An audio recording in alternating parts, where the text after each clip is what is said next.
Hello friends, welcome to மக்கள் சேவை சால். இன்றைக்கி நம்ம ஒரு சூப்பரான இன்ஃபர்மேஷன் பற்றி தான் பார்க்க போகிறோம். அதாவது ட்ரெயின் டிக்கெட் சுலபமாக எப்படி ஆன்லைன் மூலமாக புக் பண்ணுறது தான் இந்த வீடியோ பார்க்க போகிறோம். இந்த வீடியோ ஸ்கிப் பண்ணாமல் ஃபுல்லாக பாருங்கள். அது மட்டும் அல்ல, இந்த வீடியோ நிறைய பேருக்கு ஷேர் பண்ணுங்கள். ஃபஸ்ட் அந்த வெப்சைட் பண்ணிக்கோங்க. இந்த வெப்சைட்கான லிங்க்கை நான் டிஸ்கிரிப்ஷன் கொடுத்துட்றேன். irctc.co.in இதான் பார்த்தா அஃபிஷியல் வெப்சைட். ஓகே, அதாவது மத்திய அரசு சார்பில் ஐஆர்சிடிசிக்குன்னு புதிய வெப்சைட்டை லான்ச் பண்ணியிருக்காங்க. ஸோ இப்போதைக்கு பீட்டா வெர்ஷன் போயிட்டுருக்கு. விரைவில் பார்த்தீங்கன்னா நடைமுறைக்கு வரப்போகுது. இப்போ இந்த வெப்சைட் மூலமாக நீங்கள் டிக்கெட்லாம் புக் பண்ணிக்கலாங்க. அதாவது நீங்கள் பர் நிமிஷத்துக்கு 1.5 லட்சம் டிக்கெட் வரைக்கும் அட் த சேம் டைமில் புக் பண்ணலாம். நிறையா கேப்சா கோட் ஆட்லாம் இப்போ ப்ராப்ளம் இருக்காது அப்படின்ன மாதிரி இந்த புதிய வெப்சைட்டில் சொல்லியிருக்காங்க. ஸோ இப்போ இதில் கொடுத்துருக்காங்க பாருங்கள். ஹோம் பேஜ்லேயே உங்களுக்கான ட்ரெயின் டிக்கெட் நீங்கள் புக் பண்ணிக்கலாம். ஸோ ஃப்ரம் எங்கேருந்து போகிறீங்க, எந்த டெஸ்டினேஷன், எந்த தேதி எல்லாமே நீங்கள் கொடுத்துருக்காங்க. அதேமாரி உங்களுக்கான பிஎன்ஆர் ஸ்டேட்டஸ் செக் பண்ணிக்கலாம். ட்ரெயின் ஷெடியூல் எல்லாமே நீங்கள் பார்த்துக்கலாம். ஓகே, ஸோ முதல்ல நீங்கள் இதுக்கு ட்ரெயின் டிக்கெட் புக் பண்ண போகிறீங்க அப்படின்னா உங்களுக்கு அக்கௌண்ட் தேவைப்படுங்க. மேலே கொடுத்துருக்காங்க பாருங்கள் லாகின்னு, அந்த ஆப்ஷன் நீங்கள் கிளிக் பண்ணி ஸோ ஐஆர்சிடிசிக்கு அக்கௌண்ட் வச்சுருக்கீங்க அப்படின்னா யூசர் நேம் பாஸ்வேர்டு கொடுத்து லாகின் பண்ணிக்கோங்க. இல்லை அக்கௌண்ட் இல்லை ஃபஸ்ட் டைம் இப்போ தான் நான் க்ரியேட் பண்ண போகிறேன் அப்படின்றவங்க ஸோ கீழே இருக்குது பாருங்கள், don't have an account create நவுன்னு அந்த சைன் அப்னு இந்த ஆப்ஷன் நீங்கள் கிளிக் பண்ணிங்க அப்படின்னா போதும். ஸோ உங்களுக்குன்னு புதுசாக பார்த்தா அக்கௌண்ட் கிரியேட் பண்ணுற மாதிரி இருக்கும். ஓகே, ஸோ இதில் தான் நீங்கள் அக்கௌண்ட் கிரியேட் பண்ண போகிறீங்க. ஏன்னா ஒன்ஸ் நீங்கள் அக்கௌண்ட் கிரியேட் பண்ணிட்டீங்க அப்படின்னா இதுக்கப்புறம் நீங்கள் லாகின் பண்ணி எப்போ வேணாலும் உங்களுக்கு டிக்கெட்டை புக் பண்ணிக்கலாங்க. ஸோ முதல்ல என்ன கொடுத்துருக்காங்கன்னா யூசர் நேம், இதில் போயிட்டு உங்களுக்குன்னு ஒரு புது யூசர் நேமை நீங்கள் பார்த்தா கொடுக்குற மாரி இருக்கும். ஸோ உங்களுக்கு பிடிச்ச யூசர் நேமை நீங்கள் கொடுத்துக்கோங்க. மிக்சரப்பாக இருக்கா மாரி இந்த மாதிரி கொடுத்துக்கோங்க. நெக்ஸ்ட்டு ஃபுல் நேம் கேட்டிருக்காங்க. இதில் போயிட்டு உங்களுக்கான ஃபுல் நேம் என்னவோ அதை நீங்கள் மென்ஷன் பண்ணிக்கோங்க. நெக்ஸ்ட்டு பாஸ்வேர்டு கேட்டிருக்காங்க. இதில் போயிட்டு உங்களுக்கு பிடிச்ச பாஸ்வேர்டு என்னவோ அதை நீங்கள் கொடுத்துக்கலாங்க. பட் பாஸ்வேர்டு பாலிசிக்கு ஏற்ற மாரி மேட்ச் ஆகணும் அப்படின்ன மாரி சொல்லியிருக்காங்க. இந்த மாதிரி சீக்வன்ஸாக ரிப்பீட்டடாக உங்களுக்கான பாஸ்வேர்டு வரக்கூடாது அப்படின்ட்டு சொல்லியிருக்காங்க. ஸோ அதனால் நீங்கள் கரெக்டாக உங்களுக்கான பாஸ்வேர்டு எதுவோ அதை நீங்கள் தெளிவாக கொடுத்துக்கோங்க. கன்ஃபார்ம் பாஸ்வேர்டில் போயிட்டு மேலே என்ன பாஸ்வேர்டு கொடுத்தீங்களோ சேம் அதே பாஸ்வேர்டை நீங்கள் பார்த்தீங்கன்னா கீழே மென்ஷன் பண்ணுற மாரி இருக்குங்க. ஸோ அதனால் கரெக்டாக உங்களுக்கான பாஸ்வேர்டு என்ன அப்படின்றத நீங்கள் கொடுத்துக்கலாம். ஓகே, ஸோ இந்த மாதிரி கரெக்டாக கொடுத்துக்கோங்க. அதுக்கப்புறம் நெக்ஸ்ட்டு கீழே வந்தீங்க அப்படின்னா மெயில் அட்ரஸ் கேட்டிருக்காங்க. இதில் போயிட்டு உங்களுக்கான மெயில் ஐடி என்னவோ அதை மென்ஷன் பண்ணிக்கோங்க. அதுக்கப்புறம் மொபைல் நம்பர் கேட்டிருக்காங்க. இதில் போயிட்டு உங்களுக்கான மொபைல் நம்பரை கொடுத்துட்டு சப்மிட் அப்படின்ற ஆப்ஷனை நீங்கள் கிளிக் பண்ணிக்கோங்க. நெக்ஸ்ட்டு இந்த மாதிரி உங்களுக்கான மெயில் ஐடி மொபைல் நம்பர்லாம் கரெக்டாக இருக்கா அப்படின்ற மாரி கேட்டிருக்காங்க. ஸோ கரெக்டாக இருக்கா அப்படின்னா ஓகே அப்படின்ற ஆப்ஷன் நீங்கள் கிளிக் பண்ணிங்க அப்படின்னா போதுமானது. ஸோ இப்போ உங்களுக்கு கீழே கொடுத்துருக்காங்க பாருங்கள், verify email and mobile with ஓடிபின்னு இந்த ஆப்ஷன் நீங்கள் கிளிக் பண்ணிங்க அப்படின்னா போதுமானது. ஸோ உங்களுடைய mobile number please enter OTP received on provided mobile number and OTP. அதாவது ஸோ மொபைல் நம்பருக்கும் ஓடிபி வந்திருக்கும், மெயிலுக்கும் ஓடிபி வந்திருக்குங்க. ஸோ உங்களுக்கு வந்திருக்க ஓடிபி, ஸோ முதல்ல மொபைல் நம்பருக்கு வந்திருக்க ஓடிபி என்ட்ரு பண்ணுங்கள். அதுக்கப்புறம் மெயில் ஐடிக்கு ஓடிபி வந்திருக்கும், அதையும் என்ட்ரு பண்ணிவிட்டு verify email and mobile with ஓடிபின்னு இருக்குது பாருங்கள், அந்த ஆப்ஷன் நீங்கள் கிளிக் பண்ணிக்கோங்க. நெக்ஸ்ட்டு இந்த மாதிரி உங்களுக்கான அக்கௌண்ட் பார்த்தா க்ரியேட் ஆகிடுச்சு. அதுக்கப்புறம் உங்களுக்கான ப்ரொஃபைலை அப்டேட் பண்ண சொல்லியிருக்காங்க. ஸோ ப்ரொஃபைல் அப்டேட் கண்டினியூ கொடுத்ததுக்கப்புறம் இந்த மாதிரி தான் ஓப்பன் ஆகும். இதில் பார்த்தா நீங்கள் மேலாக ஃபீமேலான்னு கேட்டிருக்காங்க. மேல்னா மேல் கொடுங்க, ஃபீமேல்னா ஃபீமேல் கிளிக் பண்ணிக்கோங்க. அதுக்கப்புறம் டேட் ஆஃப் பர்த் கேட்டிருக்காங்க. இதில் போயிட்டு உங்களுக்கான டேட் ஆஃப் பர்த்தை என்ட்ரு பண்ணிவிட்டு அட்ரஸ் கேட்டிருக்காங்க. இதில் போயிட்டு உங்களுக்கான அட்ரஸ் என்னவோ உங்கள் அட்ரஸை நீங்கள் மென்ஷன் பண்ணுற மாரி இருக்குங்க. ஸோ அட்ரஸ் எல்லாமே கரெக்டாக கொடுத்துக்கோங்க. அதுக்கப்புறம் பார்த்தா அட்ரஸ் 1 அட்ரஸ் 2லாம் இருக்குது. அது ஆப்ஷன் தான் இருந்தால் கொடுத்துக்கோங்க, இல்லை ஸ்கிப் பண்ணிக்கலாம். நெக்ஸ்ட்டு பார்த்தீங்க அப்படின்னா பின்கோடு கேட்டிருக்காங்க. இதில் போயிட்டு உங்கள் ஊரோட பின்கோடை என்ட்ரு பண்ணிவிட்டு சிட்டி கேட்டிருக்காங்க. நீங்கள் எந்த சிட்டியை சார்ந்தவங்க ஸ்டேட் ஆட்டோமேட்டிக்காக செலக்ட் ஆகிடுச்சு. அதுக்கப்புறம் போஸ்ட் ஆஃபீஸ் கேட்டிருக்காங்க. இதில் போயிட்டு உங்கள் போஸ்ட் ஆஃபீஸ் என்னவோ அதை நீங்கள் செலக்ட் பண்ணிக்கோங்க. ஓகே, செலக்ட் பண்ணிட்டு டேர்ம்ஸ் அண்ட் கண்டிஷன்ஸ் கேட்டிருக்காங்க, அதை மென்ஷன் பண்ணிவிட்டு கீழே இருக்குது பாருங்கள் சப்மிட்னு இந்த ஆப்ஷன் நீங்கள் கிளிக் பண்ணிங்க அப்படின்னா போதுமானது. ஸோ உங்களுக்கான ப்ரொஃபைலை பார்த்தா கம்ப்ளீட் ஆகிடுச்சு. ஸோ இப்போ நீங்கள் சர்வீஸ் பண்ணிக்கலாம் அப்படின்ன மாதிரி சொல்லிட்டாங்க. ஸோ இப்போ ஓகே ஆகிடுச்சு. இப்போ கிளிக்கர் டு லாகின் கிளிக் பண்ணிங்க அப்படின்னா டேரெக்டாக நீங்கள் லாகின் பண்ணுற மாரி இருக்குங்க. ஸோ டேரெக்டாக நம்ம லாகின் பண்ணிக்கலாம். இப்போது இதில் வந்து பாருங்கள் லாகின் ஆப்ஷனில் போயிட்டு யூசர் நேம். ஸோ நீங்கள் என்ன யூசர் நேம் கொடுத்தீங்களோ அதை நீங்கள் வந்து கரெக்டாக வந்து என்ட்ரு பண்ண பாருங்கள். என்ன யூசர் நேம் கொடுத்தீங்க, அதுக்கப்புறம் பாஸ்வேர்டு கேட்டிருக்காங்க. என்ன பாஸ்வேர்டை கொடுத்து அக்கௌண்ட் வந்து க்ரியேட் பண்ணிங்களோ அந்த பாஸ்வேர்டை என்ட்ரு பண்ணிவிட்டு லாகின் அப்படின்ற ஆப்ஷன் நீங்கள் வந்து கிளிக் பண்ணிக்கோங்க. இப்போது நம்ம வந்து லாகின் பண்ணியாச்சுங்க. இதில் உங்களுக்கு நிறைய ஆப்ஷன்ஸ் கொடுத்துருக்காங்க. ட்ரெயின் கிளிக் பண்ணிங்க அப்படின்னா ட்ரெயின் டிக்கெட் புக் பண்ணலாம். ஸோ ஜர்னியை வந்து புக்கிங் பண்ணிக்கலாம். IRCTC train, PNR enquiry, ticket cancel பண்ணுறது, ட்ரெயினுக்கான ஷெடியூல் பண்ணுறது, இந்த மாதிரி நிறைய ஆப்ஷன்ஸ் உங்களுக்கு கொடுத்துருக்காங்க. இதில் லிங்க் யுவர் ஆதார்னு இருக்குது பாருங்கள். இந்த ஆப்ஷன் நீங்கள் கிளிக் பண்ணி உங்கள் ஆதாரை வந்து லிங்க் பண்ணிக்கோங்க. எதுக்காக ஆதார் லிங்க் பண்ணணும் அப்படின்னா, நீங்கள் ஐஆர்சிடிசி வெப்சைட்டில் போயிட்டு தட்கலுக்கான டிக்கெட்டை புக் பண்ணுறீங்க அப்படின்னா ஆதார் லிங்கில் இருந்தால் மட்டும்தான் தட்கல் டிக்கெட் வந்து புக் ஆகும். அதனால் லிங்க் யுவர் ஆதார் அப்படின்ற ஆப்ஷன் நீங்கள் வந்து கிளிக் பண்ணி ஸோ உங்களுக்கான அந்த ஆதார் நம்பரை என்ட்ரு பண்ணிவிட்டு ஓடிபி வரும். ஓடிபி கொடுத்ததுக்கப்புறம் லிங்க் ஆகிடும், முடிஞ்சது. ஸோ இதில் வந்து பாருங்கள் லாயல்ட்டி ஆப்ஷன் போனீங்க பண்ண நிறைய ஆப்ஷன்ஸ் கொடுத்துருப்பாங்க.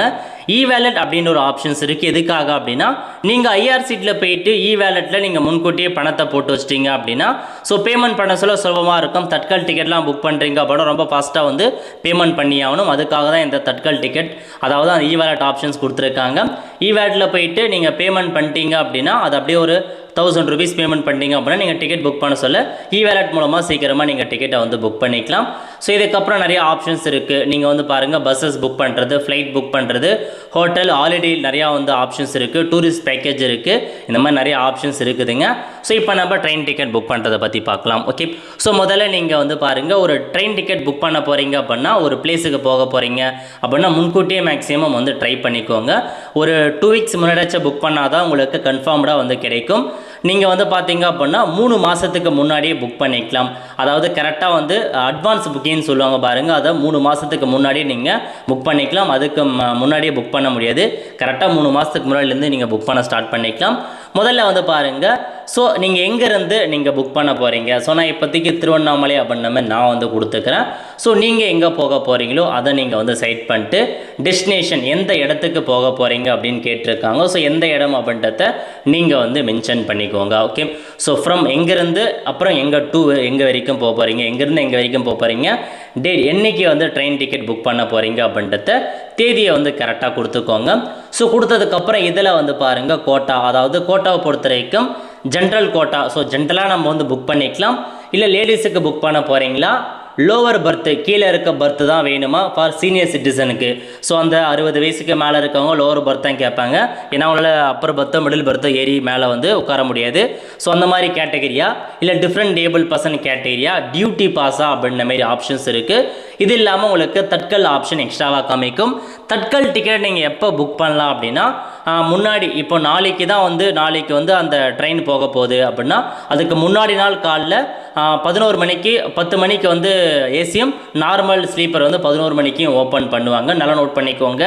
தட்கல் எப்போ புக் பண்ணலாம் அப்படின்னா, ட்ரெயின் நாளைக்கு போக போகுது அப்படின்னா அதுக்கு முன்னாடி நாள் மட்டும்தான் தட்கல் டிக்கெட் ஓப்பன் ஆகும். அப்போ தான் நம்மளால் தட்கல் டிக்கெட் புக் பண்ண முடியும். மீதி எல்லாமே வந்து பார்த்தீங்க அப்படின்னா 3 மாதத்துக்கு முன்னாடி நீங்கள் அட்வான்ஸாக புக் பண்ணலாம், தட்கலை தவிர்த்து மீது எல்லாத்துக்குமே. ஓகே, ஸோ முடிஞ்சு நான் இப்போதைக்கு ஜென்ரல் கோட்டா கொடுத்துக்கிறேன். கன்செக்ஷன் ஏதாச்சும் வேணுமான்னு கேட்டிருக்காங்க. ஸோ வேணும் அப்படின்னா அந்த ரயில்வே பாஸ் கன்செக்ஷன் நிறைய பேர் இருக்கும், அதெல்லாம் நீங்கள் எதுவும் ஃபில் பண்ண வேண்டாம், அப்படியே விட்டுருங்க. ஸோ என்ன பண்ணலாம் அப்படின்னா தெளிவாக கொடுத்துட்டு சர்ச் ட்ரெயின் அப்படின்ற ஆப்ஷன் நீங்கள் கிளிக் பண்ணிங்க அப்படின்னா ஸோ உங்களுக்கு இந்த மாதிரி ட்ரெயின் இருக்கா இல்லையா அப்படின்ற மாதிரி அந்த தேதிப்படி ட்ரெயின் எதுவுமே இல்லை அப்படின்னு காமிச்சிடும். ஸோ அதுக்கப்புறம் நீங்கள் வேறு தேதி கூட நீங்கள் வந்து கிளிக் பண்ணிங்க அப்படின்னா இந்த மாதிரி ஒரு ட்ரெயின் வந்து காமிச்சிருக்கு. ஸோ இப்போ இதில் வந்து பாருங்கள், முதல்ல செக் அவைலபிலிட்டி அப்படின்ற ஒரு ஆப்ஷன்ஸ் இருக்குது. அதை கிளிக் பண்ணிங்க அப்படின்னா ஸோ இப்போதைக்கு உங்களுக்கு என்ன மாதிரி இருக்குது அப்படின்னா இதிலேயே கொடுத்துருக்காங்க பாருங்கள். ஏசி 3 டயர் இருக்குது பாருங்கள். இதில் வந்து நிறையா உங்களுக்கு ஆப்ஷன்ஸ் இருக்குது. ஸ்லீப்பருக்கான ஆப்ஷன்ஸ் இருக்குது. அதேமாரி வந்து பார்த்தீங்கன்னா ஏசி 3 டயர் ஆப்ஷன்ஸ் இருக்குது, 2 ஏசி இருக்குது, 1 ஏசி, அந்த மாதிரி நிறையா ஆப்ஷன்ஸ் இருக்குதுங்க. சேர் கார் அந்த மாதிரி ஆப்ஷன்ஸ் இருக்குது. மேக்ஸிமம் நிறைய பேர் ஸ்லீப்பர் பயன்படுத்துவாங்க. ஏன்னா ஸ்லீப்பர் தான் நார்மல் பட்ஜெட்லேயும் ஸோ நம்மளால் படுத்துட்டு போகிற அளவுக்கு ஓரளவுக்கு கம்ஃபர்டபுள் நார்மல் அப்படின்னா இது நிறைய பேர் புக் பண்ணுவாங்க. இது இல்லாமல் 3 ஏசி 2 ஏசி 1 ஏசிலாம் வேணுன்றவங்க நீங்கள் அமௌண்ட் எக்ஸ்ட்ராவாக வந்து போகும். ஸ்லீப்பர் இதில் நல்லா பார்த்துக்கோங்க. அதாவது 380 ரூபா காமிக்குது. கீழே வந்து பார்த்தீங்க அப்படின்னா உங்களுக்கு ஸோ RLWL அப்படின்ற மாரி ஆப்ஷன்ஸ் காமிக்குது. அதாவது RL அப்படின்னா உங்களுக்கு வெயிட்டிங் லிஸ்ட்டில் இருக்குதுன்னு அர்த்தங்க. அதனால் நீங்கள் வெயிட்டிங் லிஸ்ட் இருக்கா அப்படின்னா புக் பண்ணுறது சொல்ல உங்களுக்கு கிடைப்பதற்கான வாய்ப்புகள் கம்மியாக இருக்கும். அதனால் இதிலே வந்து பார்த்துக்கோங்க. ஸோ நான் வந்து வேறு தேதி உங்களுக்கு வந்து காமிக்கிறேன். ஏன்னா நீங்கள் முன்கூட்டியே புக் பண்ணுறீங்க அப்படின்னா உங்களுக்கு கன்ஃபார்ம்டு அப்படின்ற மாரி வந்து காமிக்கும். ஸோ இப்போ வந்து பாருங்கள் அவைலபிலிட்டி கொடுத்துருக்காங்க. இப்போ உங்களுக்கு அவைலபிளாக இருக்குது. அதாவது அவைலபிள் அப்படின்னு அர்த்தங்க 76 சீட் வந்து அவைலபிளாக இருக்குது. இந்த மாதிரி அவைலபிளாக இருக்க சொல்ல கரெக்டாக புக் பண்ணிங்க அப்படின்னா கன்ஃபார்ம்டாக உங்களுக்கு வந்து புக் ஆகிடும். ஸோ உங்களுக்கு பிரச்சனையே கிடையாது. ஸோ ஸ்லீப்பர் இருக்குது, ஏசி 3 டயர் அந்த மாதிரி கொடுத்துருக்காங்க. சரிங்களா? இப்போ நீங்கள் எதை புக் பண்ண போகிறீங்களோ அதை நீங்கள் புக் அப்படின்ற ஆப்ஷன் நீங்கள் வந்து கிளிக் பண்ணிக்கோங்க. ஸோ கிளிக் பண்ணதுக்கப்புறம் நீங்கள் வந்து பார்த்தீங்க அப்படின்னா இதில் பேசஞ்சர் ஆட் பண்ணுற மாரி இருக்கும். இதில் வந்து பாருங்கள் நியூ பேசஞ்சர் அப்படின்ற ஆப்ஷனை பயன்படுத்தி ஒவ்வொரு பேசஞ்சராக ஸோ அவங்களுடைய பெயர் என்ன, அவங்க ஏஜ் என்ன அப்படின்னு கேட்டிருப்பாங்க. ஏஜ் என்ன, அவங்க ஜெண்டர் என்ன, மேலா ஃபீமேலா அப்படின்னு கொடுத்துட்டு ஸோ கண்ட்ரி இந்தியான்னு செட் பண்ணிக்கோங்க. அதுக்கப்புறம் ப்ரிஃபரன்ஸ் உங்களுக்கு என்னமான ப்ரிஃபரன்ஸ் வேணும், அதாவது நீங்களே ப்ரிஃபரன்ஸ் சூஸ் பண்ணிக்கலாம். எனக்கு வந்து லோவரில் தான் வேணும், எனக்கு லோவர் கீழே தான் வேணும், இல்லை மிடில் தான் வேணும், அப்பர் வேணும், சைடு லோவர் சைடு அப்பர் அப்படின்னா உங்களுக்கு அந்த சீட்டுக்கு ஆப்போசிட்லேயே வந்து இருக்கும். அந்த சைடு அப்பர் வேணுமா அப்படின்றத நீங்கள் வந்து ஃபிக்ஸ் பண்ணிக்கலாம். கொடுத்துட்டு ஆட் பண்ணிங்க அப்படின்னா அந்த நம்பர் ஆட் ஆகிடுங்க. இல்லை இன்னொரு பேசஞ்சர் 2 பேசஞ்சர் ஆட் பண்ண போகிறோம். நியூ பேசஞ்சரை கொடுத்துட்டு திரும்ப அவங்க பெயர் என்ன, கவர்மெண்ட் ஐடி கார்டில் எப்படி இருக்கோ அதேமாரி அவங்க பெயர் என்ன, ஸோ அவங்க ஏஜ் என்ன, என்ன கேட்டகரி, ஆனா பெண்களா மேலா ஃபீமேலாக கிளிக் பண்ணிவிட்டு அவங்களுக்கு ப்ரிஃபரன்ஸ் வேணும் அப்படின்னா அவங்களுக்கு ப்ரிஃபரன்ஸ் கொடுத்துலாம், வேணாம்னா நீங்கள் வேணாம் அப்படின்றத கிளிக் பண்ணி ஆட் கொடுத்துக்கோங்க. இப்போ 2 பேர் நம்ம ஆட் பண்ணியாச்சு. நீங்கள் எத்தனை பேர் போகிறீங்களோ அத்தனை பேரை நீங்கள் ஆட் பண்ணிக்கோங்க. ஒரே நேரத்தில் 6 பேர் என்னவோ நீங்கள் வந்து புக் பண்ணிக்கலாம். ஒரே டிக்கெட்டை வச்சு 6 பேரை வரைக்கும் புக் பண்ணலாம். அதுக்கப்புறம் டிக்கெட் டீட்டெயில்ஸ் வந்து நீங்கள் கொடுத்த மெயில் ஐடி மொபைல் நம்பருக்கு சென்ட் பண்ணுவோம். எல்லா டீல்ஸுமே ஆல்ரெடி மொபைல் நம்பர் கொடுக்குறதா இருந்தால் நீங்கள் வந்து கொடுத்துக்கலாம். ஓகே, அதுக்கப்புறம் என்ன கேட்டிருக்காங்க அப்படின்னா இதில் வந்து பாருங்கள் கன்சிடர் ஃபார் ஆட்டோ அப்கிரேடேஷன் அப்படின்ற ஆப்ஷன்ஸ் இருக்குது. ஒருவேளை in higher class you may or may not get lower berth அப்படின்னு கேட்டிருக்காங்க. ஒருவேளை உங்களுக்கு வந்து நீங்கள் வந்து ஒரு ப்ரிஃபரன்ஸாக வந்து லோவர் பெர்த்து கொடுத்துருக்கீங்க அப்படின்னா ஒருவேளை லோவர் பெர்த் கிடைக்காத பட்சத்தில் உங்களுக்கு ஹையர் பெர்த் வேணுமா அப்படின்ற மாதிரி நீங்கள் ஆட்டோ அப்கிரேடேஷன் கொடுத்துக்கலாம். அது வேணும் அப்படின்னா டிக் பண்ணிக்கோங்க. அதுக்கப்புறம் 2வது ஆப்ஷன் என்ன அப்படின்னா book only if confirm berth are allotted. நீங்கள் சொன்ன பெர்த்து அலாட் ஆனால் மட்டும் புக் பண்ண அப்படின்னா இந்த ஆப்ஷன் நீங்கள் கிளிக் பண்ணிக்கலாங்க. அதுக்கப்புறம் இந்த மாதிரி இன்சூரன்ஸ் வந்து 0.45 பைசா உங்களுக்கு ட்ராவல் இன்சூரன்ஸ் பிடிப்பாங்க. அதுக்கப்புறம் ரிசர்வேஷன் சாய்ஸ் வந்து இப்போதைக்கு எனபிள் ஆகலை. ஸோ மற்றபடி அவ்வளோதான். நீங்கள் பேசிக்காக இதை மட்டும் பார்த்துக்கோங்க. அப்புறம் பேமெண்ட் பண்ண போகிறீங்க. பேமெண்ட் பண்ணுறதுக்கான ஆப்ஷன்ஸ் கொடுத்துருக்காங்க பாருங்கள். Pay through credit card, debit card இருக்குது, UPI option, pay through BHIM, அதாவது உங்களுக்கு பேமெண்ட் கன்வென்ஸ்க்கான ஃபீஸ் பற்றி கீழே தெளிவாக கொடுத்துருக்காங்க. மேலே பே பண்ணிங்க அப்படின்னா 15 ரூபா பிடிப்பாங்க. அந்த பீம் யூபிஐ மூலமாக பே பண்ணிங்க அப்படின்னா 10 ரூபா பிடிப்போம் அப்படின்ற மாரி சொல்லிட்டாங்க. ஸோ இதில் உங்களுக்கு வந்து பாருங்கள் அந்த மாதிரி டிக்கெட் ப்ரைஸ் எல்லாமே உங்களுக்கு மென்ஷன் பண்ணி கொடுத்துருக்காங்க. அதனால் நீங்கள் வந்து பார்த்தீங்க அப்படின்னா கரெக்டாக வந்து கொடுத்துக்கலாம். ஸோ டிக்கெட் ப்ரைஸ் எவ்வளோ அந்த மாதிரி எல்லாமே இருக்குது. அதனால் நீங்கள் நோட் பண்ணிக்கோங்க. இதுதான் உங்களுக்கான டீட்டெயில்ஸாக வந்து மென்ஷன் பண்ணியிருக்காங்க. ஸோ இப்போ நீங்கள் என்ன பண்ணலாம் அப்படின்னா உங்களுக்கு ஆப்ஷன் ஏதாச்சும் கால்குலேட் ஃபேர் அப்படின்ற ஆப்ஷன் நீங்கள் கிளிக் பண்ணிங்க அப்படின்னா ஸோ உங்களுக்கு கீழே வந்துருச்சு. ஸோ கால்குலேட் பண்ணி காமிச்சிருச்சு. 2 பேருக்கு வந்து 778 ரூபா. ஸோ உங்களுக்கு அவைலபிளாக இருக்குது. ஓகேவானா நீங்கள் கண்டினியூ டு பேமெண்ட் அப்படின்ற ஆப்ஷன் நீங்கள் பயன்படுத்தி ஸோ பேமெண்ட் வந்து பண்ணுற மாரி இருக்கும். ஸோ உங்களுக்கு பேமெண்ட் பண்ணுறதுக்கு ஆப்ஷன்ஸ் கொடுத்துருக்காங்க. மல்டிபிள் ஆப்ஷன்ஸ் இருக்குதுங்க. அதாவது உங்களுக்கு பேடிஎம் இருக்குது, பேயூ, அந்த மாதிரி நிறைய ஆப்ஷன்ஸ் கொடுத்துருக்காங்க. நெட் பேங்கிங் இருக்குது, வேலெட் இருக்குது, அந்த மாதிரி நிறைய ஆப்ஷன்ஸ் இருக்குது. ஸோ பே புக் ஏதாச்சும் ஒரு பேமெண்ட் மெத்தடை கிளிக் பண்ணி பே அண்ட் புக் கிளிக் பண்ணிங்க அப்படின்னா போதுமானது. ஸோ உங்களுக்கான டிக்கெட் அதாவது பேமெண்ட் பண்ணி முடிச்சதுக்கப்புறம் இந்த மாதிரி டிக்கெட் வந்து ஓப்பன் ஆகிடுங்க. ஸோ டிக்கெட்டில் உங்களுக்கான எல்லா இன்ஃபர்மேஷன்ஸும் வரும் கொடுத்துருப்பாங்க. எங்கேருந்து எங்கே போக போகிறீங்க, பிஎன்ஆர் நம்பர் என்ன, ட்ரெயின் நம்பர் என்ன, என்ன கிளாஸ் புக் பண்ணியிருக்கீங்க, என்ன டைமுக்கு புக் பண்ணியிருக்கீங்க, ஸோ எத்தனை பேர், உங்களுடைய எல்லா டீட்டெயில்ஸும் வந்துருச்சு. ஸோ கீழே பேமெண்ட் டீட்டெயிலாக இருக்கட்டும், ஸ்கேனராக இருக்கட்டும், எல்லாமே வந்து கொடுத்துட்டாங்க. இந்த மாதிரி புக்கிங் ஆகிடுச்சு. ஓகே, ஸோ இப்போ நிறைய பேர் இருக்க டவுட் என்ன அப்படின்னா இந்த இடத்துல புக்கிங் ஸ்டேட்டஸ், இந்த இடத்துல உங்களுக்கு கன்ஃபார்ம்டு இருந்துச்சு அப்படின்னா ஸோ உங்களுக்கு கம்பல்சரி புக் ஆகிடுச்சுன்னு அர்த்தங்க. அதனால் பிரச்சனை கிடையாது. ஒருவேளை உங்களுக்கு வெயிட்டிங் லிஸ்ட்டில் இருக்குது, ஃபார் எக்ஸாம்பிளுக்கு நம்ம முன்னாடி வந்து காமிக்கிறேன் பாருங்கள். ஸோ நீங்கள் ஏதாச்சும் ஒரு ட்ரெயின் டிக்கெட் புக் பண்ண சொல்ல வெயிட்டிங் லிஸ்ட்லாம் உங்களுக்கு வந்து காமிக்குது அப்படின்னா உங்களுக்கு எந்தமான கன்ஃபர்மேஷன்ஸ் ஆகும் அதிலையுமே நம்ம வந்து கடைசியாக வந்து பார்க்கலாம். இப்போதைக்கு நம்ம டிக்கெட்டை புக் பண்ணியாச்சு, எனக்கு இப்போதைக்கு வெயிட்டிங் லிஸ்ட்டில் இருக்குது. ஓகே, நமக்கு கன்ஃபார்ம் ஆகுமா இல்லையா, எந்த சார்ட்டு எந்த கோச் அப்படிலாம் நம்ம தெரிஞ்சுக்கிறதுக்கு இப்போ நம்ம ட்ரெயின் எப்போ புறப்படுதோ அதிலிருந்து ஒரு 6 to 8 ஹவர்ஸுக்குள்ளார ட்ரெயின் வந்து ஒரு 4 மணிக்கு புறப்படுது அப்படின்னா அதுக்கு முன்னாடி ஒரு 6லேருந்து 8 மணி நேரத்துக்குள்ள அந்த ட்ரெயின் சார்ட் அப்படின்றத ஒரு ப்ரிப்பேர் பண்ணுவாங்க. ஸோ அந்த ப்ரிப்பேர் அப்போ உங்களுடைய ட்ரெயின் டிக்கெட் கன்ஃபார்ம் ஆகிடுச்சா, எந்த கோச்சு நீங்கள் போகணும், எந்த சீட்டுக்கு போகணும், அதிலையுமே நீங்கள் தெரிஞ்சுக்கலாம். கன்ஃபார்ம் பண்ண டிக்கெட்டுக்கு பிரச்சனை இல்லை, வெயிட்டிங் லிஸ்ட்டில் இருக்கவங்களுக்கு தான் இந்த ப்ராப்ளம் வரும். ஸோ இந்த மாதிரி உங்களுக்கு வந்துட்டாவே நீங்கள் டிக்கெட் புக் பண்ணுறதா அர்த்தம். கன்ஃபார்ம்னு இருந்துச்சு அப்படின்னா ஓகே, ஒன்றும் பிரச்சனை இல்லைங்க. ஸோ முடிஞ்சது. ஒருவேளை வெயிட்டிங் லிஸ்ட்லாம் இருக்குது அப்படின்னா நீங்கள் வந்து சார்ட் வந்து ப்ரிப்பேர் ஆகி உங்களுக்கு வெயிட் பண்ண சொல்லும். ஸோ இந்த மாதிரி தான் நீங்கள் டிக்கெட் புக் பண்ணுற மாரி இருக்கும். இதில் உங்களுக்கு கொடுத்துருக்காங்க பாருங்கள், செக் பிஎன்ஆர் ஸ்டேட்டஸ்னு இந்த ஆப்ஷன் நீங்கள் கிளிக் பண்ணி ஸோ உங்களுக்கான அந்த பிஎன்ஆர் நம்பரை வச்சு உங்களுக்கான ஸ்டேட்டஸ் என்ன அப்படின்றத நீங்கள் வந்து தெரிஞ்சுக்கலாங்க. ஸோ பிஎன்ஆர் நம்பர் உங்கள் டிக்கெட்லேயே கொடுத்துருப்பாங்க. ஸோ இப்போ நம்ம அந்த பிஎன்ஆர் நம்பரை காப்பி பண்ணிவிட்டு இதில் வந்து பார்த்தீங்க அப்படின்னா அந்த என்டர் பிஎன்ஆர் நம்பரை கொடுத்து கெட் ஸ்டேட்டஸ் கிளிக் பண்ணிங்க அப்படின்னா ஸோ உங்களுக்கான என்ன ஸ்டேட்டஸ் அப்படின்றத நீங்கள் தெரிஞ்சுக்கலாங்க. ஸோ இதிலே வந்து பார்த்தீங்க அப்படின்னா உங்களுக்கு என்னுடைய புக்கிங் பொறுத்த வரைக்கும் PQWL 10வது நம்பர் 10வது வெயிட்டிங் லிஸ்ட் இருக்குது. அதாவது PQ அப்படின்னா உங்களுக்கு கீழே ஆப்ஷன்ஸ் கொடுத்துருக்காங்க பாருங்கள். அதாவது புல்லுடு கோட்டா வெயிட் லிஸ்ட் அப்படின்ற ஆப்ஷன், இல்லை நிறைய ஆப்ஷன்ஸ் உங்களுக்கு கொடுத்துருக்காங்க. ஸோ இப்போ நம்ம அந்த இதை பற்றி பார்க்கலாம். ஸோ கேன்சலேஷன் எப்படி போகுது அதை பற்றி வந்து ஒன் பை ஒன்னாக வந்து பார்க்கலாம். ஓகே, ஸோ முதல்ல என்ன அப்படின்னா கேன்சல்டு, அதாவது சார்ட் ப்ரிப்பேர் பண்ணுவாங்க. இப்போ நீங்கள் வந்து கன்ஃபார்ம் ஆகிடுச்சு அப்படின்னா பிரச்சனை இல்லை, உங்கள் டிக்கெட் கன்ஃபார்ம்டு, நீங்கள் வந்து அதுக்கப்புறம் கேன்சல் ஆகிறதுக்கான வாய்ப்பே கிடையாதுங்க. CNF அப்படின்னு இருந்துச்சு அப்படின்னா அந்த கேன்சல்னு எப்போ கொடுப்பாங்க அப்படின்னா அந்த சார்ட் ப்ரிப்பேர் பண்ணுவாங்க பாருங்கள். அந்த ட்ரெயின் போகிறதுக்கு ஒரு 6 to 8 ஹவர்ஸ் முன்னாடி அதிலே உங்களுக்கு கேன்சல்டாக இல்லையான்னு வந்துடும். கேன்சல் நம்மளும் உங்கள் டிக்கெட் கேன்சல் ஆகிடுச்சு அர்த்தம், நீங்கள் ஒன்றும் பயணம் பண்ண முடியாது. நெக்ஸ்ட்டு RAC அப்படின்ற ஒரு ஆப்ஷன்ஸ் கொடுத்துருக்காங்க. இந்த RAC எதுக்காக கொடுத்துருக்காங்க அப்படின்னா உங்களுக்கு வந்து ரிசர்வேஷன் அகைன் கேன்சலேஷன், இது வந்து வெயிட்டிங் லிஸ்ட்டும் கிடையாது, கன்ஃபார்ம் பண்ணுறதுக்கும் வாய்ப்புகள் இருக்குது. RAC அப்படின்னா உங்களுக்கு ஸோ தற்சமயத்துக்கு நீங்கள் வந்து உட்காந்துட்டு போயிடலாம், ட்ரெயினில் வந்து உங்களுக்கு ஒன்று இடம் கொடுப்பாங்க, நீங்கள் உட்காந்துட்டு போயிடலாம். போக போக அந்த டிக்கெட் கன்ஃபார்ம் ஆனதுக்கப்புறம் உங்களுக்கு வேறு அலாட் பண்ணி தருவாங்க. RAC அப்படின்னா 2 பேர் சேர்ந்து பகிர்ந்துட்டு போகிற மாரி இருக்கும், அதுதான் RACன்னு அர்த்தம். ஸோ RACன்னு இருக்குது அப்படின்னா உங்களுக்கு ஓரளவுக்கு கன்ஃபர்மேஷன் ஆகும், அதனால் நீங்கள் வெயிட் பண்ணலாம்.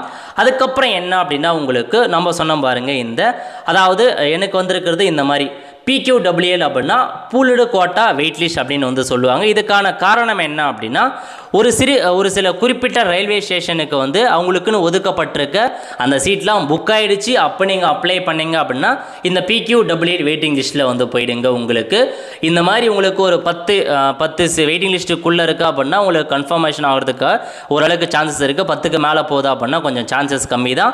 அதுக்கப்புறம் இன்னொரு ஆப்ஷன்ஸ் என்ன அப்படின்னு பார்த்தீங்க அப்படின்னா RLWL அப்படின்ற ஆப்ஷன்ஸ் இருக்குது. ஸோ இன்னொரு டிக்கெட் பாருங்கள், இந்த RLWL அப்படின்ற மாதிரி வந்துருச்சு. இதுக்கான காரணம் என்ன? RLWL அப்படின்னா ரிமோட் லொகேஷன் வெயிட்டிங் லிஸ்ட். அதுக்கான காரணம் என்ன அப்படின்னா இப்போ ரயில்வே ஸ்டேஷன் நீங்கள் டிக்கெட் புக் பண்ணுறீங்க, ஒரு ட்ரெயின் வந்து தாம்பரத்துலேருந்து ராமேஸ்வரம் வரைக்கும் போகுது, அந்த ட்ரெயின் டிக்கெட்டை நீங்கள் திருவண்ணாமலை அப்படி நீங்கள் நடுவில் புக் பண்ணுறீங்க அப்படின்னா அது வந்து உங்களுக்கு இடைநிலை இன்டர்மீடியட் நிலையத்தை நீங்கள் புக் பதிவு பண்ணும்போது வெயிட்டிங் லிஸ்ட்டை காமிக்குது அப்படின்னா இந்த மாதிரி அந்த ரிமோட் லொகேஷன் வெயிட் லிஸ்ட்டை தான் வந்து காமிக்கும். இது உங்களுக்கு வந்து ஒரு 15-10க்குள்ளே இருக்குது அப்படின்னா உங்களுக்கு டிக்கெட் கன்ஃபர்மேஷன் ஆகிடும். 15க்கு மேலே போகுது அப்படின்னா கொஞ்சம் கஷ்டம் தான். பட் எல்லாமே நீங்கள் வெயிட் பண்ணுங்கள், அந்த சார்ட் ப்ரிப்பரேஷன் கடைசியாக முடியும் போது உங்கள் டிக்கெட்டோட நிலை என்ன அப்படின்றத நீங்கள் தெரிஞ்சுக்கலாங்க. அது மட்டும் இல்லாமல் இந்த மாதிரி ஜென்ரல் வெயிட் லிஸ்ட்னு இருக்குது அப்படின்னா உங்களுக்கு கன்ஃபர்மேஷன் ஆகிறதுக்கு நிறையா வாய்ப்புகள் இருக்குது. தட்கல் வெயிட் லிஸ்ட் அப்படின்னா உங்களுக்கு தட்கலும் வெயிட் லிஸ்ட்னு அர்த்தம். தட்கல் வெயிட் லிஸ்ட்னா கண்டிப்பாக உங்களுக்கு கன்ஃபர்மேஷன் ஆகாது. இந்த மாதிரி நிறைய ஆப்ஷன்ஸ் இருக்குதுங்க டிக்கெட்லேயே. அதனால் டிக்கெட்டோட வெரைட்டி என்ன அப்படின்றத நீங்கள் பார்த்து தெரிஞ்சுக்கோங்க. இந்த இடத்துல கன்ஃபார்ம் இருந்துச்சு அப்படின்னா உங்கள் டிக்கெட் கன்ஃபார்ம்னு அர்த்தம். இல்லை ஜென்ரல் வெயிட்டிங் லிஸ்ட்டில் இருக்குது அப்படின்னா ஸோ வெயிட்டிங் லிஸ்ட்டில் இருக்குன்னு அர்த்தம். PQவா அந்த மாதிரி அதுக்கான ஆப்ஷனை மட்டும் நீங்கள் தெரிஞ்சு வச்சுக்கோங்க. PQWLனால் என்ன, அதேமாரி RLWLனால் என்ன, ஜென்ரல் வெயிட்டிங் லிஸ்ட்னால் என்ன, தட்கல் வெயிட்டிங் லிஸ்ட்னால் என்ன, RLJன்னா என்ன, RACனா என்ன, இதெல்லாமே உங்களுக்கு ஓரளவுக்கு தெரிஞ்சுக்கிட்டீங்க அப்படின்னாவே உங்களுக்கு டிக்கெட் புக் பண்ணுறது எல்லாமே ரொம்ப வந்து சுலபமாகிடுங்க. இந்த மாதிரி தான் நீங்கள் டிக்கெட் புக் பண்ணுற மாரி இருக்கும். இன்ஃபர்மேஷன்ஸ் இதுதான், அதனால் நீங்கள் வந்து தெரிஞ்சுக்கோங்க. ஓகே, ஸோ நம்ம வந்து அடுத்த கட்டம் நம்ம என்ன பார்க்க போகிறோம் அப்படின்னா டிக்கெட் கேன்சலேஷன். ஒருவேளை உங்களுக்கு வந்து பார்த்தீங்க அப்படின்னா நீங்கள் டிக்கெட் புக் பண்ணிட்டீங்க, முடிஞ்சது. ஒருவேளை உங்களுக்கான டிக்கெட் சார்ட் ப்ரிப்பரேஷன் பண்ணி அது கேன்சல் ஆகிடுச்சு அப்படின்னா உங்களுக்கு ரீஃபண்ட் பண்ணிவிடுவாங்க. நீங்கள் எந்த பேமெண்ட் சோர்ஸ் மூலமாக பே பண்ணிங்களோ அதில் வந்து ரீஃபண்ட் பண்ணிவிடுவாங்க, அதனால் பிரச்சனை கிடையாது. ஒருவேளை நீங்களே டிக்கெட்டை கேன்சல் பண்ணுறீங்க அப்படின்னா உங்களுக்கு ஒரு சில விதிமுறைகள் இருக்குது. அதாவது இப்போதைக்கு நிறையா வந்து மாற்றிட்டாங்க. ஸோ உங்களுக்கு டிக்கெட் கேன்சலேஷன் பண்ணுறதுல ரீஃபண்ட் பண்ணுறதை பற்றி பார்க்கலாம். ஓகே, ஸோ ரீஃபண்ட் பண்ணுறதுல உங்களுக்கு நிறையா மாற்றத்தை இப்போதைக்கு வந்து மத்திய அரசு கொண்டு வந்துட்டாங்க. நீங்கள் டிக்கெட்டை புக் பண்ணி 72 மணி நேரத்துக்கு முன்னாடி கேன்சல் பண்ணுறீங்க அப்படின்னா 25% உங்களுக்கு அமௌண்ட்டை பிடிச்சிட்டு மீதி 75%க்கான அமௌண்ட்டை உங்களுக்கு கொடுத்துருவாங்க. ஒரு 1000 ரூபாய் ஒரு டிக்கெட் சார்ஜ் வருது அப்படின்னா 72 மணி நேரத்துக்கு முன்னாடியே கேன்சல் பண்ணுறீங்க அப்படின்னா அதில் வந்து ஒரு 25% உங்களுக்கு பிடிச்சிப்பாங்க. ஃபைன் மாரி 250 ரூபா பிடிச்சிட்டு மீதி 750 ரூபா தான் உங்களுக்கு கொடுப்பாங்க. நெக்ஸ்ட்டு 72 மணி நேரத்துலேருந்து 8 மணி நேரத்துக்கு முன்னாடி நீங்கள் கேன்சல் பண்ணுறீங்க அப்படின்னா 50% அமௌண்ட்டை பிடிச்சிப்பாங்க. மீதி 50% அமௌண்ட்டு தான் உங்களுக்கு ரீஃபண்டாக கொடுப்பாங்க. ஒரு 1000 ரூபாய் உங்கள் ட்ரெயின் டிக்கெட் அப்படின்னா 72 மணி நேரத்துலேருந்து 8 மணி நேரத்துக்குள்ளே, அதாவது ட்ரெயின் கிளம்புறதுலேருந்து 72 மணி நேரத்துலேருந்து 8 மணி நேரத்துக்குள்ளே நீங்கள் கேன்சல் பண்ணுறீங்க அப்படின்னா 50% அமௌண்ட்டை பிடிச்சிப்பாங்க. மீதி 50% அமௌண்ட்டு தான் டிக்கெட்டாக கிடைக்கும். அதேமாரி ட்ரெயின் புறப்படுவதற்கு 8 மணி நேரத்துக்குள்ளார உங்களால் கேன்சல் பண்ண முடியாது. அப்படி கேன்சல் பண்ணீங்க அப்படின்னா 0 ரீஃபண்ட், ஒரு ரூபாவோட ரீஃபண்ட் ஆகாது, மொத்த அமௌண்ட்டு ஃபைனாக போயிடும் அப்படின்ற மாதிரி சொல்லிட்டாங்க. வெயிட்டிங் லிஸ்ட்டில் இருக்குது அப்படின்னா அதை கேன்சல் பண்ணுறீங்க அப்படின்னா உங்களுக்கு ஓகே, அதுக்குன்னு ஒரு சில குறிப்பிட்ட சார்ஜை பிடிச்சிட்டு உங்களுக்கு மீதி அமௌண்ட்டை ரீஃபண்ட் பண்ணிடுவாங்க. ஆர்ஏசிக்கு வந்து பார்த்தா இந்த ஆப்ஷன் பொருந்தாது, கேன்சல் ஆகிடுச்சு அப்படின்னா உங்களுக்கு ரீஃபண்ட் கண்டிப்பாக கொடுத்துருவாங்க. தட்கல் டிக்கெட்டை ரீஃபண்ட் பண்ண முடியாது, பண்ணுறீங்க அப்படின்னா உங்களுக்கு ரீஃபண்ட் கிடையாது. ஸோ இந்த மாதிரி ஆப்ஷன்ஸ்லாம் இருக்குது. ஒரே டிக்கெட், இப்போ நீங்கள் ஒரே இதில் வந்து ஒரு 6 பேர் டிக்கெட்டை புக் பண்ணுறீங்க, பார்ஷலாக கேன்சல் பண்ணோம் அப்படின்னாலும் நீங்கள் தாராளமாக வந்து கேன்சல் பண்ணிடலாங்க. ஸோ உங்களுக்கு வந்து ரீஃபண்ட் பண்ணிவிடுவாங்க. ஒரு 24 ஹவர்ஸ்லேருந்து 48 ஹவர்ஸுக்குள்ளே ரீஃபண்ட் பண்ணிவிடுவாங்க. ஸோ பேசிக்காக இது தாங்க உங்களுக்கான இன்ஃபர்மேஷன் ட்ரெயில் டிக்கெட் புக் பண்ணுறதுல. ஏன்னா உங்களுக்கு நிறையா கோச் வகைகள் இருக்குது, ரிசர்வேஷன் நிறையா இருக்குது, கோச் வகைகள் செகண்ட் சிட்டிங் இருக்குது. அது மட்டும் இல்லாமல் உங்களுக்கு வந்து பார்த்தீங்கன்னா ஸ்லீப்பர் இருக்குது, சேர் கார் இருக்குது, ஏசி எக்கனாமிக் இருக்குது, இந்த மாதிரி நிறையா இருக்குதுங்க, பர்த் நிறையா இருக்குது. அதனால் ட்ரெயின் டிக்கெட் புக் பண்ணுறதும் ஒரு சில டிஃபிகல்ட்டிஸ் இருக்கும்.